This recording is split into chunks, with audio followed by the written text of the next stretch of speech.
Bismillahirrahmanirrahim. Assalamualaikum warahmatullahi wabarakatuh. Innal hamdalillah nahmaduhu wa nasta'inuhu wa nastaghfiruh wa na'udzu billahi min shururi anfusina wa min sayyiati a'malina. May yahdihillahu fala mudilla lahu wa may yudlil fala hadiya lahu. أشهد أن لا إله إلا الله وحده لا شريك له وأشهد أن محمدا عبده ورسوله يا أيها الذين آمنوا اتقوا الله حق تقاته ولا تموتن إلا وأنتم مسلمون أما بعد فإن أصدق الحديث كتاب الله وخير الهدي هدي محمد صلى الله عليه وسلم وشر الأمور محدثاتها وكل محدثة بدعة وكل بدعة ضلالة وكل ضلالة في النار. Jamaah rahimakumullah, alhamdulillah dengan kudrah dan iradah Allah pagi hari ini kembali kita dapat duduk bersimpuh di rumah Allah, masjid yang sama-sama kita muliakan untuk melaksanakan sholat berjamaah, kemudian melanjutkan kaji kita, kaji tentang sirah nabawiyah. Mudah-mudahan segala apa yang kita lakukan dicatat sebagai amal saleh di sisi Allah Subhanahu wa taala. Amin ya rabbal alamin. Beberapa waktu yang lalu kita mengambil sebagian dari pelajaran peristiwa Ghazwatul Ahzab, Ghazwatul Badar dengan satu tema, tentara itu bernama angin dan hujan. Angin terkait dengan Ghazwatul Ahzab atau Ghazwatul Khandaq, hujan terkait dengan Ghazwatul Badar atau Perang Badar. Pagi hari ini kita akan lanjutkan untuk mengambil pembelajaran dari peristiwa Ghazwatul Uhud. Yang pertama adalah prinsip tauhid dalam peristiwa Perang Uhud. Jamaah rahimakumullah, kita sudah sama-sama mengikuti satu kisah terkait dengan Ghazwatul Uhud. Perang Uhud ini terjadi pada bulan Syawal tahun ketiga Hijriah. Berarti 13 bulan setelah peristiwa Perang Badar. Ini beberapa maklumat saja. Oke. Ini posisi Jabal Uhud, tinggi 128 meter, jarak dari kota Madinah sekitar 5,5 kilo dari Masjid Nabawi. Terdiri dari tumpukan batu-batu granit berwarna merah. Yang sudah umroh haji ziarah ke sana bisa menyaksikan itu. Di sebelah selatannya terdapat Gunung Ainain, setelah Perang Uhud dikenal dengan Gunung Rahmat. Ya, ini latar belakang sebagai maklumat awal dulu. Orang-orang musyrikin Quraisy melakukan penyerbuan terhadap Madinah. Rasul dan para sahabat didorong oleh balas dendam atas kekalahan mereka yang cukup fatal pada saat peristiwa Perang Badar.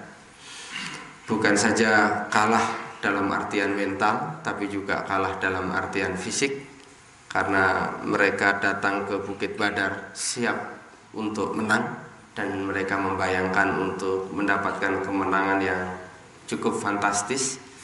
Tapi yang terjadi justru sebaliknya. Kekalahan telak terjadi pada saat Perang Badar. Kemudian yang ketiga, mereka sangat berhitung jalur perdagangan yang selama ini dia bangun menuju ke arah Syria itu harus diamankan, dan karena itu maka satu-satunya jalan adalah Madinah harus ditundukkan. Kita masih ingat waktu Rasulullah keluar dari Madinah untuk menghadang kafilah dagang yang dipimpin oleh Abu Sufyan, yang pada akhirnya ternyata Allah memilihkan lain, yaitu Allah memerintahkan Rasul dan para sahabatnya bukan untuk menghadang kafilah dagang yang dipimpin oleh Abu Sufyan, tetapi untuk menghadapi pasukan perang yang dipimpin oleh Abu Jahal. Kemudian yang ketiga, untuk mengembalikan pamor mereka di hadapan orang-orang Arab yang 13 bulan yang lalu jatuh sejatuh-jatuhnya disebabkan karena kekalahan mereka di perang Badar. Inilah kira-kira latar belakang peperangan di perang Uhud ya. Ini posisi kekuatan pasukan, perbandingan kekuatan pasukan. Bapak-bapak dan saudara, orang-orang musyrikin jumlah pasukan sekitar 3.000 orang, 3.000 pasukan dengan persenjataan cukup lengkap. Sementara orang yang beriman hanya 1.000. Dan 1.000 pasukan ini pun di tengah perjalanan, kira-kira kawasan Uhud itu sudah dapat dilihat oleh pandangan mata, dan Rasulullah menetapkan untuk berkemah terlebih dahulu untuk mengatur siasat peperangan. Abdullah bin Ubay bin Salul, tokoh munafikin, memprovokasi sejumlah pasukan Islam yang pada akhirnya 300 dari 1.000 pasukan itu disersi. Kita bisa bayangkan musuh di depan mata 3.000, kita jumlahnya 1.000, ternyata dari yang 1.000 itu pun disersi 300 orang. Justru di saat musuh itu sudah di pelupuk mata. Ini ujian kaum muslimin yang tidak ringan pada saat itu, dan ini semuanya adalah ulah dari seorang tokoh munafikin, dialah Abdullah bin Ubay bin Salul. Saya kira satu waktu kita harus ungkap profil tentang orang munafikin ini sebagai pihak yang sangat berkepentingan untuk Islam dan kaum muslimin jatuh dan tidak bisa memimpin satu peradaban. Saya kira penting, sebagaimana juga pentingnya kita untuk mengungkap tentang siapa itu Yahudi dan bagaimana kiprah Yahudi di 14 abad yang silam. Kekuatan yang lainnya adalah orang-orang musyrikin didukung oleh 200 ekor onta, sementara kaum muslimin hanya satu pasukan berkuda. Waktu perang Badar, kaum muslimin hanya 2 kavaleri, 2 pasukan berkuda. Di perang Uhud cuma 1. Waktu di perang Badar hanya dimiliki oleh Zubair bin Awam dan Miqdad. Kemudian di perang Uhud cuma hanya 1 kuda, karena memang juga jaraknya dekat, hanya 5,5 km. Kemudian orang musyrikin mengenakan 700 potong baju besi ya. Kemudian satu catatan penting, komandan sayap sebelah kanannya adalah Khalid ibnul Walid. Dia memimpin pasukan kavaleri, pasukan berkuda. Komandan sayap kirinya adalah Ikrimah bin Abu Jahal. Saya kira kita mengenal siapa Abu Jahal. Dan Abu Jahal itu adalah salah satu dari 70 yang tewas di perang Badar dengan sangat telak. Pada saat perang Uhud, anak Abu Jahal, Ikrimah, tampil sebagai seorang anak muda yang siap membalaskan dendamnya terhadap kaum muslimin. Dialah bernama Ikrimah. Tetapi bapak-bapak dan saudara, ini terjadi tahun ketiga Hijriah, sementara nanti tahun ke-8 Hijriah. Berarti berapa jaraknya tuh? 5 tahun nih. 5 tahun kemudian Ikrimah yang anak Abu Jahal ini, anak seorang tokoh yang disebut oleh Nabi pada saat Rasul menyaksikan jenazahnya itu, fisiknya itu terkulai di Badar. Rasul mengatakan, hadza Fir'aunu hadhihi ummah. Ini adalah Fir'aun umat sekarang ini. Seorang Ikrimah yang anak Abu Jahal 5 tahun kemudian setelah perang Uhud, itulah kekuatan hidayah. Ternyata hidayah itu taufik minallah, tembus ke sanubari dia, dan dia kemudian menyatakan diri masuk ke dalam agama Islam. Satu liku-liku yang panjang tidak kita sebutkan sekarang. Dan bapak-bapak kalau mengenal di zaman Abu Bakar As-Siddiq, salah satu pekerjaan terpentingnya adalah menumpas nabi palsu Musailamah Al-Kadzab. Musailamah Al-Kadzab itu tewas di tangan 2 orang yang pada saat perang Uhud punya peranan penting mendukung orang musyrikin Quraisy. Siapa dia? Al-Wahsy yang membunuh Hamzah. Kemudian yang kedua adalah Ikrimah. Itu Musailamah Al-Kadzab ketika sudah terpepet di tembok, lalu kemudian Ikrimah naik,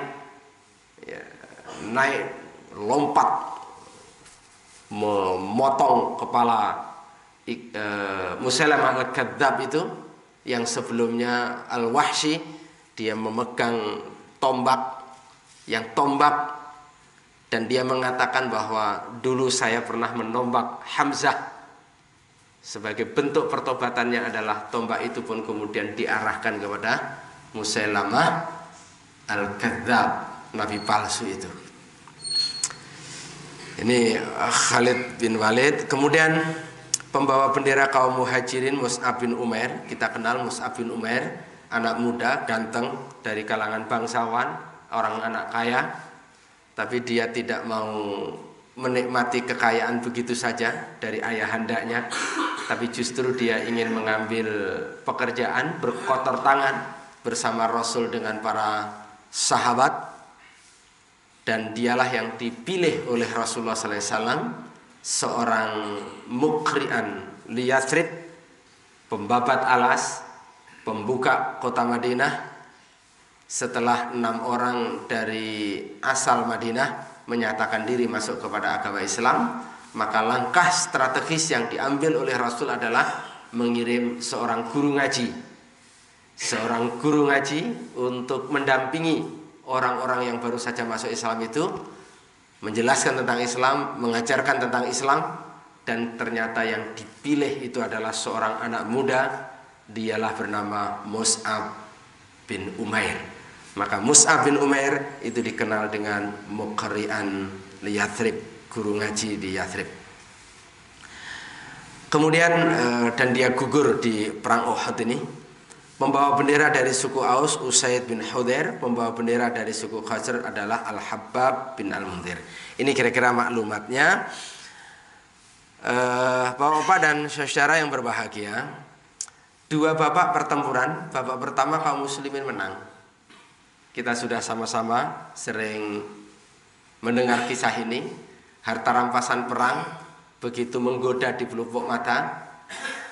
Tapi pada akhirnya sejumlah pasukan pemanah yang dipesankan oleh Nabi untuk tidak turun dalam kondisi apapun, ternyata kemudian bermaksiat kepada Rasul, turun. Dan pada akhirnya kemudian babak kedua kaum musyrikin menang, kaum muslimin kalah. Dan ada yang menyebutkan perang Uhud ini sebenarnya terjadi 3 babak. Jadi babak pertama kaum muslimin menang, babak kedua kaum musyrikin yang menang, kaum muslimin berarti kalah. Kalah dalam tanda kutip, kalah dalam tanda kutip. Saya ingin sebutkan itu kalah dalam tanda kutip. Dalam hitungan-hitungan keduniaan kalah. Kemudian babak yang ketiga kaum muslimin bangkit lagi dan menang. Mengapa saya katakan kalah dalam tanda kutip? Karena di antara perang urat saraf yang terjadi, Abu Sufyan menyatakan ketika kaum muslimin mundur naik ke bukit Uhud, Abu Sufyan mengatakan kemarin atau tahun lalu untukmu, hari ini untukku. Maksudnya perang Badar kemenangan ada padamu, tapi kali ini kemenangan ada padaku. Pada saat itu Rasulullah menyuruh menulis sahabat Umar ibnul Khattab untuk membantah pernyataan Abu Sufyan. Apa kata Umar ibnul Khattab melalui perintah dari Rasulullah SAW? Kemarin untukku, untuk kami, dan hari ini pun juga untuk kami. Dan itu dijelaskan bahwa mengapa perang Badar untuk kemenangan bagi kaum muslimin dan perang Uhud ini juga kemenangan bagi kaum muslimin, walaupun di perang Uhud tidak kurang 70 kaum muslimin gugur di perang Uhud, tapi gugurnya itu adalah sebuah kemenangan karena Allah hantarkan ia masuk ke dalam surga Allah Subhanahu wa taala. Ini terkait dengan persepsi apa itu menang dan apa itu kalah. Yang akan kita bahas fokus pada beberapa hal. Di antaranya adalah yang pertama, prinsip tauhid dalam peristiwa Ghazwah Uhud. Bapak-bapak dan saudara yang berbahagia, kita sering membaca ayat ini.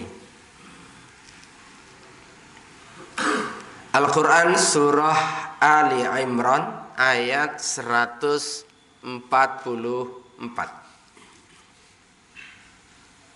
Biasanya ayat ini dibaca atau dijelaskan seiring dengan penjelasan pidato Abu Bakar As-Siddiq radhiyallahu an sesaat setelah Rasul sallallahu alaihi wasallam wafat.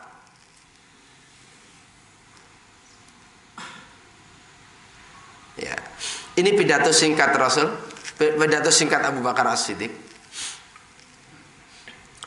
Kita sudah sama-sama mengikuti, membaca, mendengar penjelasan bahwa ketika Rasul wafat, sejumlah sahabat sangat sulit untuk menerima kenyataan wafatnya Rasul. Salah satu di antara yang sulit menerima kenyataan kalau Rasul itu wafat adalah sahabat Umar ibnul Khattab radhiyallahu anhu. Saking cintanya Umar kepada Rasul.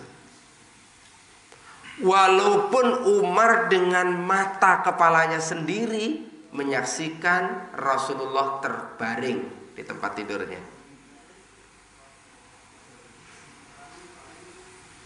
Tetapi Umar ibnul Khattab mengatakan, kalau di dalam Rahiqul Maktum disebutkan, siapa yang berani mengatakan Muhammad wafat, saya akan tebas kakinya. Abu Bakar As-Siddiq radhiyallahu an qadarallah mendengar tentang wafatnya Nabi itu lebih belakangan daripada Umar ibnul Khattab. Ketika mendengar bahwa Rasulullah telah wafat, Abu Bakar pun bergegas menuju kepada Masjid Nabawi dan menyaksikan secara langsung wajah Rasul yang waktu itu ditutup dengan kain. Dibukalah kain hitam itu oleh Abu Bakar As-Siddiq. Abu Bakar pun menyaksikan wajah Nabi yang sudah terbaring itu. Dan kemudian Abu Bakar As-Siddiq mencium wajah Rasul sallallahu alaihi wasallam dan kemudian menutup kembali, dan Abu Bakar bangkit Ketika Abu Bakar bangkit menuju ke Masjid Nabawi, ternyata dia masih menyaksikan Umar dengan tetap pendiriannya mengatakan bahwa Nabi Muhammad belum wafat. Bahkan mengancam siapapun yang mengatakan kalau Muhammad itu telah wafat. Dalam situasi yang sulit seperti itu, apalagi ini dilakukan oleh seorang Umar yang sangat tegas, pemberani, Abu Bakar yang lebih dikesan sebagai orang yang lemah lembut, tapi pada waktunya kalau persoalannya persoalan akidah, Abu Bakar itu tampil menjadi orang yang amat sangat tegas. Saat itulah Abu Bakar As-Siddiq menunjukkan jarinya kepada Umar ibn Khattab dan meminta duduk. Dan Umar tak sanggup duduk. Suara keras begitu kemudian dan Abu Bakar menyatakan duduk Umar. Umar gak sanggup untuk duduk. Abu Bakar tahu bagaimana harus menundukkan Umar ibn Khattab. Dia berpidato dengan pidatonya yang singkat. Inilah pidatonya. Ini kalau dihitung menit jangan-jangan tidak lebih dari 1 menit. Man kana minkum ya'budu Muhammadan fa inna Muhammadan qad mat. Barang siapa di antara kalian yang menyembah kepada Muhammad, fa inna Muhammadan qad mat, maka ketahuilah sesungguhnya Muhammad telah wafat. Tegas disebutkan oleh Abu Bakar. Siapa kalian di antara kalian yang menyembah kepada Muhammad, ketahuilah Muhammad telah wafat. Wa man kana minkum ya'budullah, dan barang siapa di antara kalian yang menyembah kepada Allah, fa innallaha, maka sesungguhnya Allah itu hayyun, Allah itu hidup, la yamut, dan Allah itu tidak pernah akan mati.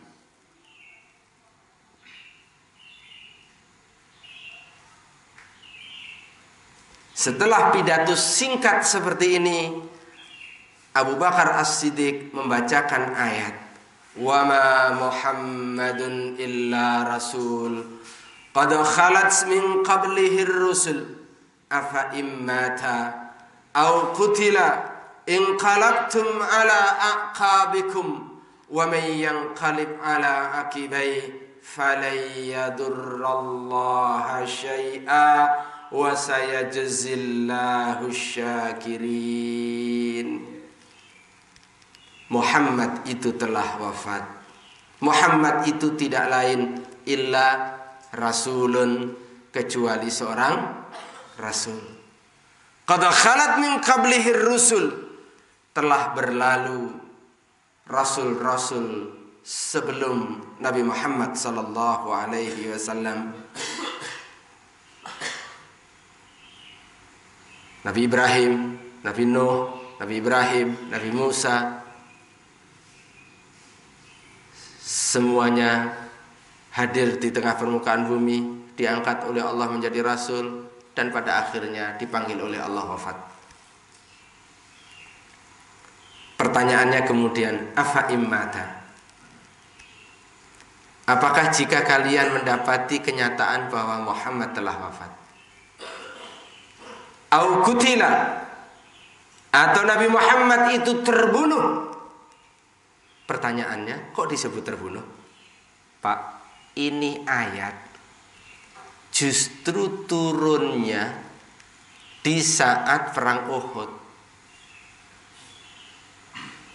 Ini ayat turunnya justru di saat perang Uhud.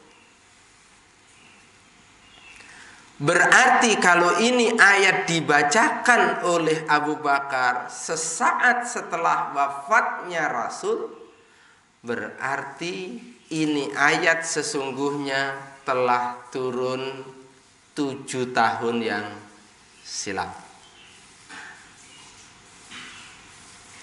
Para sahabat hafal ayat ini, termasuk sahabat Umar ibnul Khattab radhiyallahu anhu. Tapi ini ayat dibacakan seolah-olah ayat ini baru dia dengar. Afa immata, apakah jika engkau mendapati bahwa Rasul itu telah wafat, au kutila, atau Nabi Muhammad itu terbunuh, inqalabtum ala aqabikum, lalu kalian kembali kepada tumit-tumit kalian, aqabikum maksudnya kembali kepada kekufuran. Wa may yanqalib ala aqibaih, dan barang siapa yang kembali kepada tumit-tumitnya, falayadurrallaha syai'an, maka sikap yang seperti itu sekali lagi tidak sekali-kali akan memudaratkan Allah Subhanahu wa taala syai'an sedikit pun. Wa sayajzillahu syakirin, dan Allah akan memberikan balasan kepada orang-orang yang bersyukur. Bapak-bapak dan saudara, apa reaksi Umar? Kita sudah sama-sama dengar. Reaksi Umar mendengar pidato Abu Bakar singkat yang kemudian diikuti dengan membacakan ayat 144 dari surah Ali Imran. Kaki Umar itu sudah tidak lagi mampu untuk dijadikan sebagai penyangga untuk berdiri. Dia tersungkur, tersadar bahwa keyakinan dia selama ini adalah salah. Bagaimanapun cintanya dia kepada Rasul, toh Rasul adalah manusia. Rasul itu tidak pernah menduduki posisi sebagai Tuhan. Rasul itu layak untuk hidup, pantas pula dijemput oleh kematian. Teringat itu Umar ibnul Khattab tentang peristiwa perang Uhud. Tersadar dia.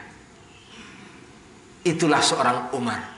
Walaupun orangnya tegas, orangnya keras, tetapi kalau sudah ada nasihat, dan nasihat itu adalah kebenaran, semuanya menjadi tertunduk oleh sebuah kebenaran yang datang didengarnya maupun yang disampaikan oleh saudaranya itu. Bapak-bapak dan saudara, sekali lagi, ini sebenarnya ayat ini turun di perang Uhud, Pak. Ini di perang Uhud. Sampai di posisi ini pentingnya saling nasihat menasihati. Kalau urusannya baik, siapa yang lebih baik daripada Umar ibnul Khattab? Siapa yang tidak yakin bahwa Umar itu adalah seorang yang sangat mulia? Kalau urusannya hafal ayat ini, Umar adalah orang yang hafal ayat ini. Kalau urusannya faham ayat ini, Umar adalah orang yang faham ayat ini. Tetapi apa yang dihafal dan apa yang dipahami di satu waktu pada saat berhadapan dengan masalah, kadang-kadang apa yang dihafal, apa yang difahami itu tidak lagi kemudian hafal, tidak lagi kemudian difahami, tertutup oleh karena sebuah persoalan yang sedang menimpa.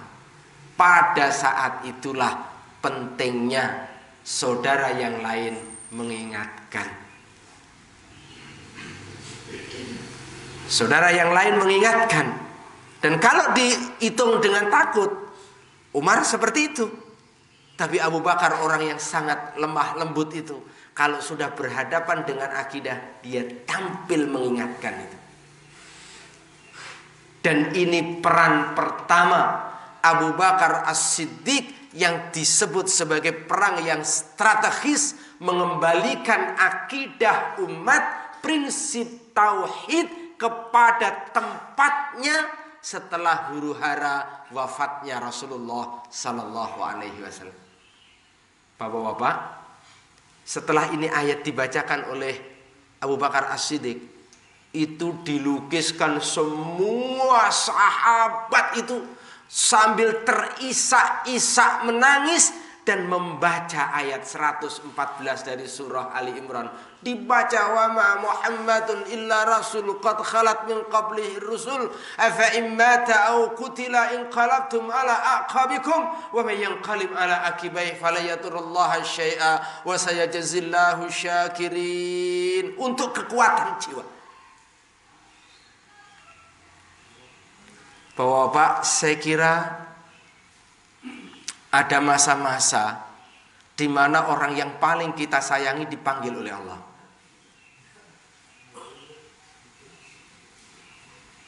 Dan pada saat itu seolah-olah kita berontak terhadap ketetapan Allah Subhanahu wa taala. Bahkan naudzubillah min dzalik, jika ada yang kemudian mengambil sikap justru kemudian merenggangkan diri hubungannya dengan Allah, yang tadinya rajin sholat mungkin sudah agak malas karena orang yang paling disayanginya, orang yang paling dicintainya dipanggil oleh Allah.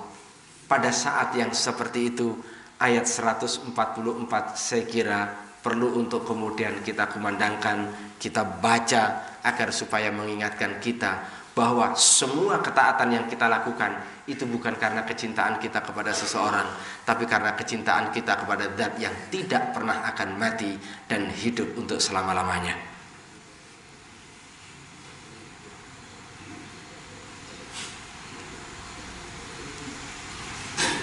Jamaah rahimakumullah. Nah, sekarang konteksnya dengan perang Uhud kita lihat. Sekali lagi, ini penjelasan di dalam Sahih Bukhari, bab tentang ketakwaan sahabat itu dijelaskan. Memang ayat ini terkait dengan peristiwa perang Uhud. Bapak-bapak, tadi kami sebutkan begini, bahwa di perang Uhud itu terjadi 2 babak atau 3 babak peperangan, pertempuran. Pertama, kaum muslimin menang. Kaum muslimin menang. Begitu kaum muslimin menang, 3.000 pasukan itu kocar-kacir, Pak. Tapi tersisa pasukannya Khalid ibnul Walid yang ada di ujung gunung Uhud, yang sudah siap mengintai. Kocar-kacir, dikejar oleh kaum muslimin. Ditinggalkanlah itu harta benda mereka. Jadilah harta benda itu secara kasat mata menjadi harta rampasan perang. Sementara pasukan Khalid ibnul Walid tidak berani untuk mengambil langkah. Karena apa? Ada pasukan pemanah. Kalau pasukan pemanah itu kira-kira di sini begitu ya. Ya misalkan ini kira-kira seperti ini. Kira-kira seperti ini. Pasukan Khalid bin Walid itu kan di sini. Ini kalau misalkan ini anggaplah Uhud. Pasukan pemanah itu di sini. Terjadi peperangannya itu di sini. Terjadi peperangan di sini. Kaum muslimin menang. Pasukan musyrikin Quraisy mundur. Begitu dia mundur meninggalkan Hataro, dikejar oleh kaum muslimin kemari. Tapi kemudian apa yang terjadi? Ternyata ini tergoda. Turun dia memperebutkan hasil rampasan perang. Berarti kosong, tidak ada pertahanan. Pasukan Khalid ibnul Walid yang sedang bersiap di sini melihat ini adalah kesempatan. Dia putar kemari, pasukan berkuda itu dia tohok dari belakang. Dia tohok dan terkagetlah pasukan yang sedang memperebutkan harta rampasan perang itu. Karena ada serbuan mendadak yang tidak pernah dibayangkan dari Khalid ibnul Walid. Dan pada saat Khalid ibnul Walid sampai di sini, orang-orang musyrikin Quraisy yang tadinya lari melihat pasukan Khalid ibnul Walid ternyata muncul, mereka pun berbalik arah. Mereka berbalik arah kemari, Khalid ibnul Walid kemari, dan kaum muslimin berada di tengah, terjepit ada di tengah, dikepung oleh 2 pasukan.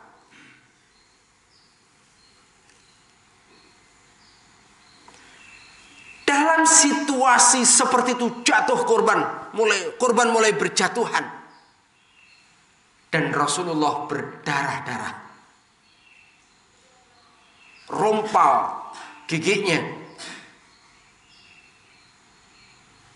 Dalam situasi yang sulit seperti itu, dimunculkanlah perang urat saraf. Apa strateginya?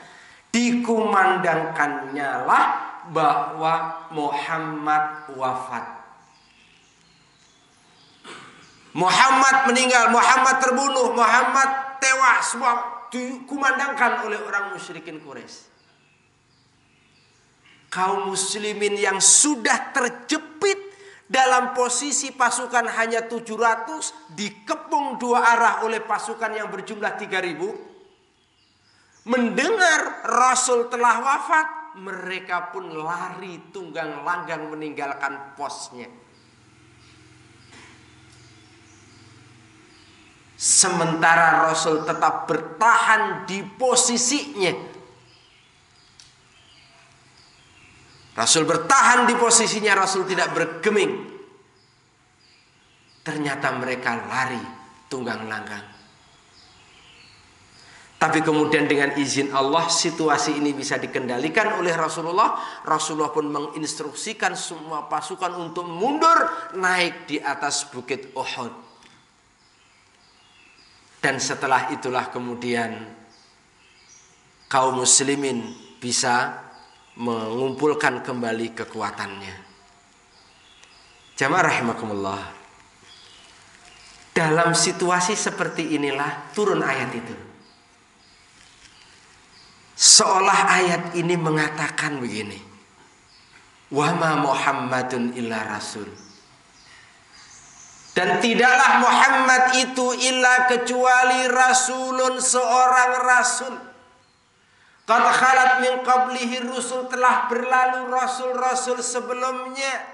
Afa immata, apakah kalian jika mendapati Muhammad telah wafat au qutila atau terbunuh, lalu kalian kembali lari tunggang langgang? Pertanyaannya begini Pak, emangnya Anda berperang di Uhud itu karena Muhammad?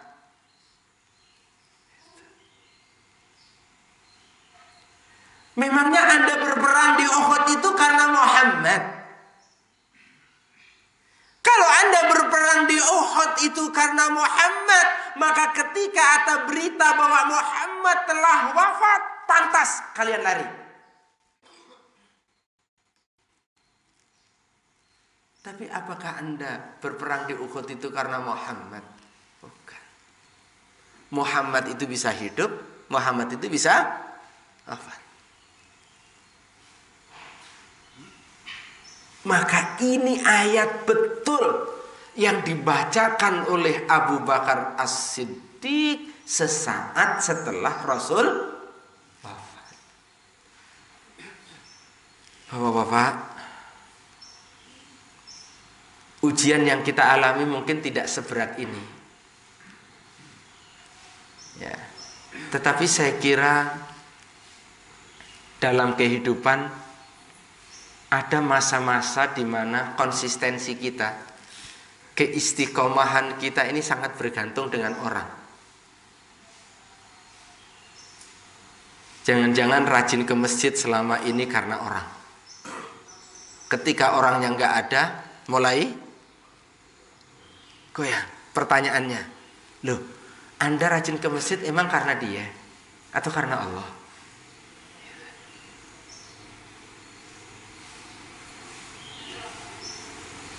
Ini barangkali agak enak kita omongin, tapi belum tentu pada saatnya kalau menghadapi kenyataan. Kalau menghadapi kenyataan, saya kira poin ini yang justru ingin saya sampaikan dalam kesempatan ini, yaitu prinsip tauhid dalam peristiwa perang Uhud, yang itu pula diambil, diingatkan oleh Abu Bakar As-Siddiq sesaat setelah Rasulullah wafat. Kalau Umar ibnul Khattab orang yang sangat mulia begitu rupa, itu boleh jadi terlupa.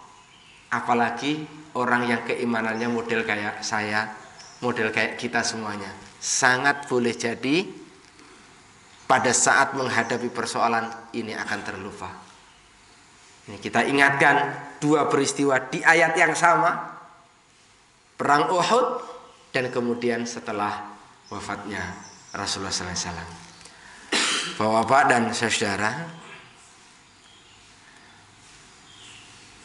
kemudian yang kedua, ya ini sebentar, saya masih ingin sekali lagi mengajak kita menghayati. Masya Allah ini Pak, sebentar kita hayati sebentar aja. Penting sekali. Kami boleh saya cerita sedikit lah. Saya kira sebagian kita kenal, dulu pernah ngisi juga pengajian di tempat ini, termasuk ikut awal-awal tengok-tengok masjid ini waktu masih pondasi. Allah yarham Ustadz Muzayyin Muhammad Thayyib Abdul Wahab. Ya, guru kami di Cipayung sana dipanggil oleh Allah wafat. Anak-anak muda cukup berat sepertinya dengan wafatnya Allahyarham Ustadz Muzayyin di usianya 59 tahun itu. Berat karena pengajian harus terus dijalankan, aktivitas harus terus dilaksanakan, dewan dakwah masih sangat memerlukan dia juga, dan seterusnya. Qadarullah, ya dia milik Allah, Allah ambil dia, dipanggil oleh Allah wafat. Gak mudah. Ada yang berpikir ini, ada yang berpikir itu. Di hari-hari, saya ingat hampir seminggu kali, ketika sholat berjamaah maghrib isya, saya secara pribadi maupun yang lain suka membacakan ayat tadi itu, ayat 144 dari surah Ali Imran, untuk meneguhkan bayangan saya pada saat itu lagi baca, dan hampir seminggu itu nangis gitu ya. Bayangkan, ini Ustadz Muzayyin, seberapa kalau dibandingkan kelasnya dengan Rasul, seberapanya gitu loh. Terasa saya sangat bisa memahami gimana kondisi Umar ibn al-Khattab. Berat. Semua bertumpu masalah Islam, masalah kaum muslimin pada Nabi. Masalah semua, ada masalah tanya pada Rasul. Perang bertumpu kepada Nabi. Semuanya bertumpu kepada Nabi. Ada masalah ekonomi, masalah nanya sama Nabi. Adalah masalah keluarga, nanya sama Nabi. Perkara anak, nanya sama Nabi. Semuanya kepada Rasul. Tiba-tiba orang yang menjadi pusat ini dipanggil oleh Allah. Gak mudah. Saat itulah iman itu teruji. Betul, memang predikat as-siddiq itu bukan sembarang predikat. Predikat yang turun dari langit untuk Abu Bakar as-Siddiq, bukan dengan cek kosong. Ternyata orang yang lemah lembut itu menjadi orang yang sangat tegar. Luar biasa pidatonya ini. Man, barang siapa orang yang kana adalah minkum di antara kalian ya'budu menyembah. Kalimatnya ini loh. Barang siapa di antara kalian yang menyembah Muhammad dan Muhammad, fa inna Muhammadan qad mat, maka sesungguhnya Muhammad itu telah wafat. Dan ini mengajarkan tentang konsep ketuhanan. Konsep ketuhanan, bahwa Tuhan yang layak untuk disembah dalam ajaran Islam adalah Tuhan yang hidup dan tidak pernah mati. Allahu la ilaha illa huwal hayyul qayyum. La ta'khuduhu sinatu wa la naum. La ta'khuduhu sinatu wa la naum. Pak, ngantuk sama tidur itu keperluan kita bukan, Pak? Siapa yang nggak butuh ngantuk? Siapa yang nggak perlu sama tidur, Pak? Dan kalau kita butuh tidur, butuh ngantuk, itu menunjukkan kita ini lemah. Ngantuk sama tidur ini kan kekurangan, sifat kurang. Kelemahan, ngantuk, tidur itu kan sifat kelemahan. Ternyata terhadap sifat yang berkonotasi lemah ini kita memerlukan, Pak. Jadi kita memerlukan sesuatu yang lemah, ngantuk sama tidur. Tapi siapa yang suka marah-marah sama ngantuk?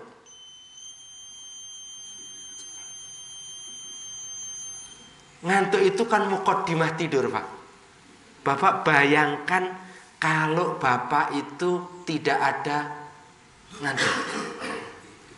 Lagi di jalan tol bawa mobil nggak pakai ngantuk. Apa yang terjadi? Lagi nyetir tidur. Apa yang terjadi? Ngantuk itu penting. Gara-gara ngantuk cari rest area. Udah dekat apa belum ya? Cari rest area. Gara-gara ngantuk. Berarti kita perlu sama ngantuk. Senikmat-nikmatnya orang punya harta, coba nggak dikasih tidur 5 hari, gimana? Orang di rumah tergeletak semuanya tidur, lah kita bangun terus. Mana denger yang macam-macam lagi? Tersiksa. Tersiksa. Tersiksa kalau nggak bisa tidur. Berarti terhadap yang lemah kita pun masih memerlukan. Allah Subhanahu wa ta'ala, Allahu la ilaha illa huwal hayyul al-qayyum. Hidup dan berdiri dengan sendirinya. La ta'khuduhu sinatun wa la naum. Allah itu tidak ngantuk dan Allah itu tidak tidur. Allahu Akbar. Ini tauhid luar biasa. Terhadap zat yang hayyun, la ta'khuduhu sinatu wa la naum, itulah pantas jidat ini kita tundukkan, kita persembahkan kepadanya. Tawakal kita bukan kepada atasan di kantor. Mohon maaf, kadang-kadang atasan pindah koleng. Karena selama ini nyandarnya sama atasan, sama bos. Bosnya hilang, kolab. Diganti bos yang gak seneng sama dia lagi, udah kolab. Kolab sudah. Waduh, job bisa hilang nih. Macem-macem. Pak, ingat, itu cuman begitu doang. Ya Allah, coba bandingkan si bos itu sama Rasul. Lupa kita bahwa yang bisa mengangkat derajat kita, mengangkat pangkat kita, memberikan harta kekayaan kepada kita itu bukan bos, tapi siapa dia? Allah Subhanahu wa ta'ala. Emang enak ini kalau kita bicarain, tapi kalau udah kepentok dengan keadaan nggak mudah. Pada saat itu ayo kita ingat ayat ini, pidato Abu Bakar ini.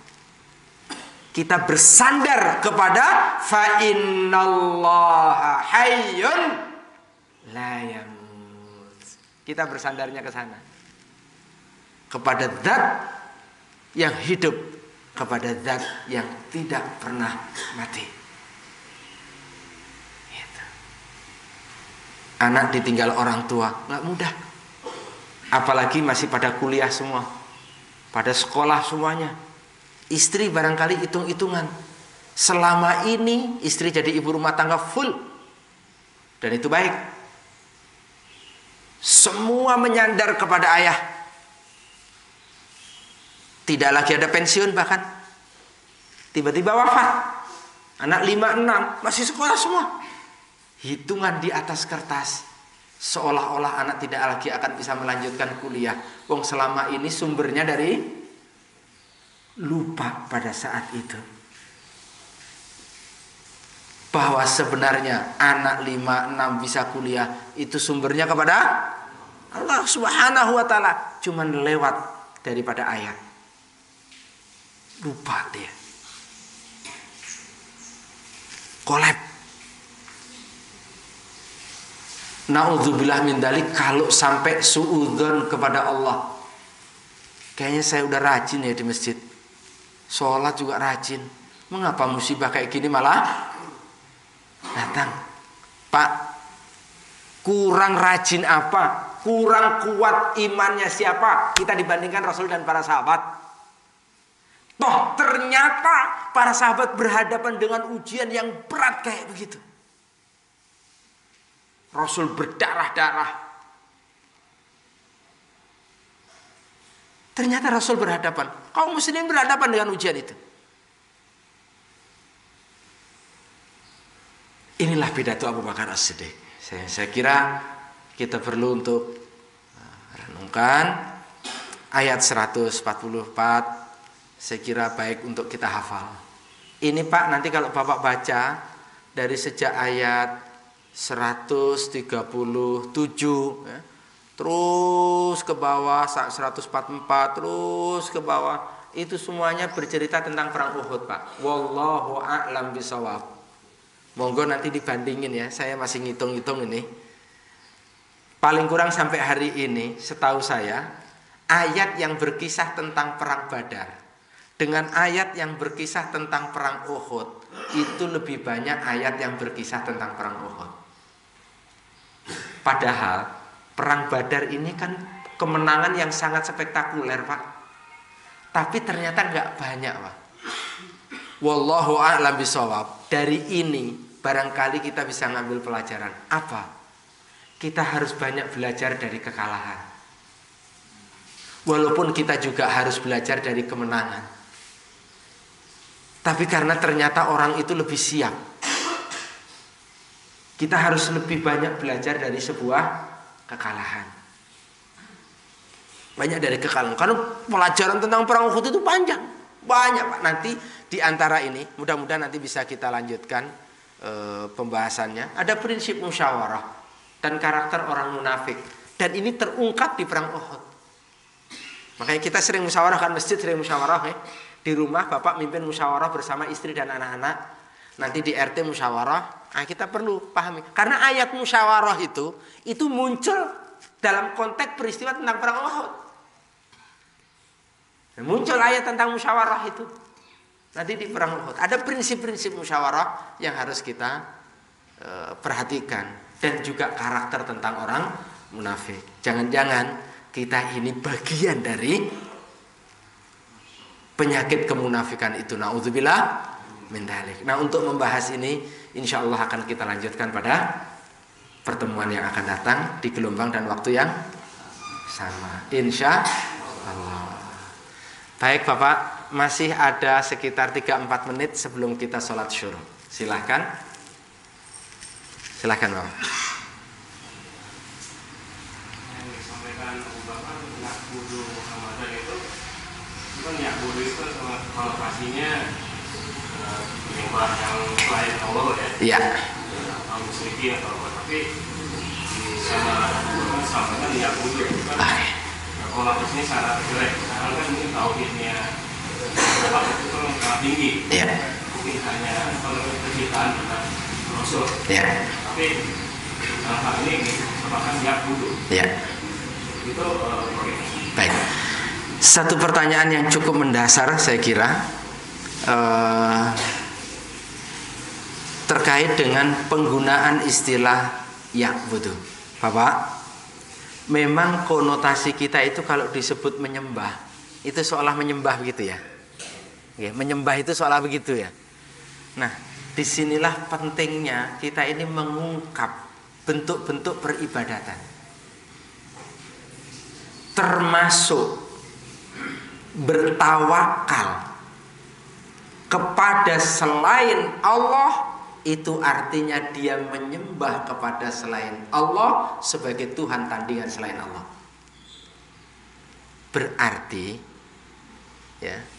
Berarti urusan menyembah tidak sebatas seperti orang nyembah. Termasuk di dalamnya adalah tawakal. Tawakal itu ibadah. Tawakal itu ibadah. Mohon maaf, Bapak. Kalau naudzubillah min dzalik ini, si A, saya nggak nyebut Bapak. Si A datang ke masjid Al-Jihad, nyumbang 100 juta. Dengan harapan jamaah dikumpulkan semuanya, disaksikan, bahkan ngundang Metro TV. Misalkan niat dia 100 juta nyumbang itu, dia terbesit di dalam dirinya karena Allah juga. Tapi ada niat yang lain. Apa niat yang lain? Niat yang lainnya adalah agar penduduk Keranggan ini tahu bahwa saya itu adalah seorang yang dermawan. Pertanyaan saya, orang ini terkena dosa apa namanya? Riya nggih? Oke, terkena riya. Pak, riya itu karena Allah iya, tapi karena selain Allah iya juga. Itu riya, Pak. Riya itu bukan sepenuhnya karena selain Allah, gitu ya. Karena Allah iya, karena selain Allah ya juga. Kalau utuh karena selain Allah, itu namanya syirik besar. Kalau karena Allah iya, tapi karena selain Allah iya juga, itu jatuhnya riya, syirik kecil. Pertanyaannya, syirik. Loh, mengapa ini? Syirik itu lawan dari apa, Pak? Lawan daripada tauhid kan? Syirik itu definisinya menyembah Allah di satu sisi, menyembah kepada selain Allah di sisi yang lain. Loh, ini baru niat kok nyembah. Yaitu berarti kalau orang karena ingin beramal, karena ingin dipandang sebagai orang yang dermawan, berarti dia pada saat itu juga menyembah kepada selain Allah. Walaupun nanti menyembah itu Pak derajatnya beda. Derajatnya itu ada yang total. Kalau total begitu, saya kira kalau Umar itu kan tidak total. Karena apa? Karena apa? Khalifah Umar, sahabat Umar. Karena itu berangkat dari kecintaan. Bukan berarti dia tidak menyembah kepada Allah gitu. Ada kesalahan di situ. Kesalahan persepsi. Sehingga terjatuh dia. Diingatkan. Dan itu syirik. Makanya menggunakan kata ya'budu Muhammadan. Nah, sangat boleh jadi model kita para suami ini jangan-jangan sering menyembah istri. Oh iya, kan banyak sekarang suami takut istri. Mau berbuat takut, takut. Seolah-olah semuanya kegembiraan itu kalau istrinya tersenyum. Itu kegembiraan maksimal bagi dia. Sampai jangan-jangan mohon maaf nih, banyak kakek yang sebenarnya nyembah pada cucu. Karena kemarin sebelum punya cucu, peta di masjidnya jelas. Di mana sholatnya itu sudutnya jelas.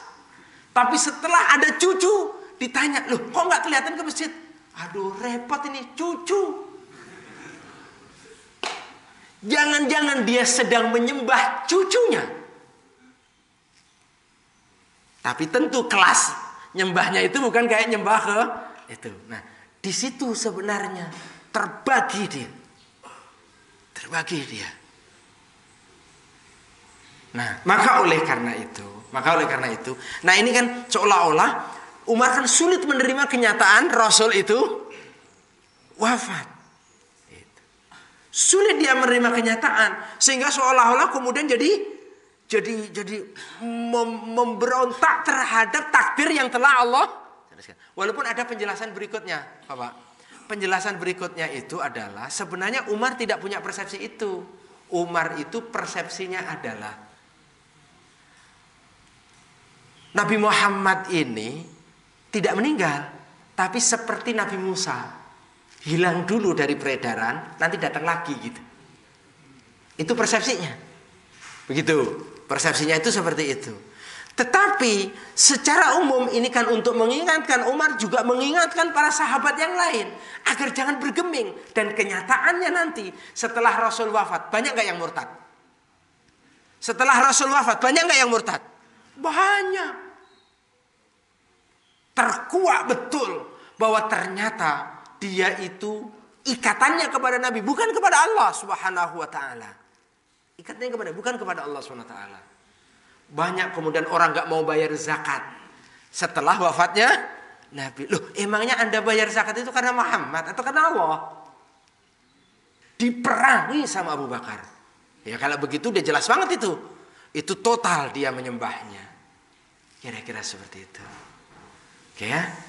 Kadang-kadang mohon maaf, kita ini suka dihadapkan cinta kita sama anak dengan cinta kita sama Allah gimana? Gitu. Jangan-jangan banyak orang tua yang nyembah anak. Karena anaknya cuma atuk-atuknya. Gitu misalkan. Nah, ini juga harus lihat. Karena nanti cinta itu bisa masuk menyembah. Karena nanti kata Ibnu Qayyim al-Jauziyah, itu cinta itu dibagi menjadi 4. Ada cinta yang satu yang syirik. Gitu. Nah, ini udah panjang lagi nanti kalau diceritakan ini tentang cinta ini nanti tanya sama pakar ahli cinta. Ternyata persoalan cinta lah kalau di kamar ingat kamu, makan ingat kamu, tidur ingat kamu. Lah apa enggak Tuhan itu? Kira-kira begitu. Wallahu a'lam bishawab.